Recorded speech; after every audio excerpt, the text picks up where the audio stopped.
Following the U.S. Navy's response to a distress call from a commercial tanker that had been taken over by armed individuals, 2 ballistic missiles were launched from Yemen, which is controlled by the Houthi rebels, against a U.S. warship in the Gulf of Aden, the U.S. military said on Sunday. The U.S. Central Command claimed in a statement that the crew of the tanker, known as the Central Park, had reported to rescue that they were under attack from an unknown entity, while the tanker was transporting phosphoric acid. According to international maritime standards and laws, all vessels in the vicinity are required to come and help and support in the event of a distress call, according to Pentagon spokesman Brigadier General Pat Ryder on Monday. Nevertheless, Ryder went on to say that 3 nearby Chinese Navy ships, all vessels in the vicinity, are required to come and help and support. Some text goes here. Those ships are allegedly there as part of a counter-piracy operation, he stated. However, they remain silent. The event follows many strikes by Iran-backed Houthi forces against U.S. and Israeli interests in the region since the October 7 Hamas attacks, raising concerns that the Israel-Hamas conflict may intensify. A coalition supported by Saudi Arabia is up against the Houthis, a Shia political and military group in Yemen that has been engaged in a civil war.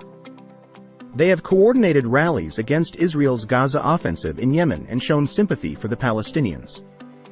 On Monday, Ryder informed reporters that the attackers, who are presently being detained on the Mason, appear to be Somalian based on preliminary findings.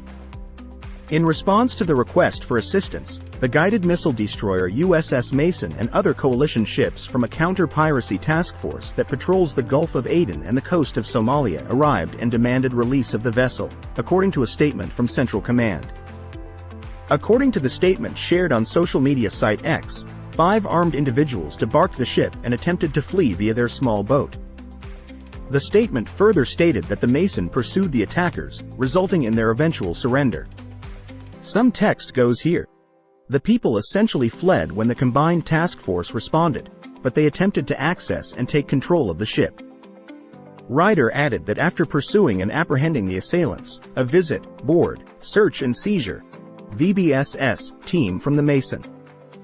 At 1:41 a.m. local time on Monday, less than 2 hours after the Navy's VBSS team evacuated the Central Park, 2 ballistic missiles were fired from locations in Yemen under the control of Houthi rebels toward the general location of the USS Mason and Central Park, according to the statement.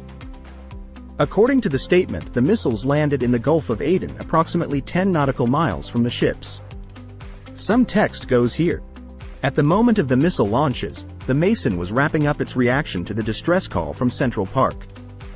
It further stated that there was no documented damage or injuries from the Central Park or the Mason as a result. On Monday, Ryder refrained from confirming whether the rockets were thought to be aimed at Central Park and the Mason. He said that the missiles landed harmlessly in the water because the Mason did not try to shoot them down while they were being tracked.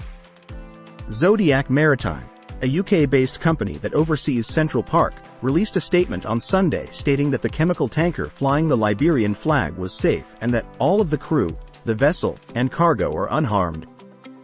Although Zodiac Maritime is registered as a corporation owned by Israeli billionaire Eyal Ofer's Ofer Global, a spokesman for Zodiac Maritime, Yanni Yarbanin, stated on Sunday that Zodiac is not owned by Ofer Global.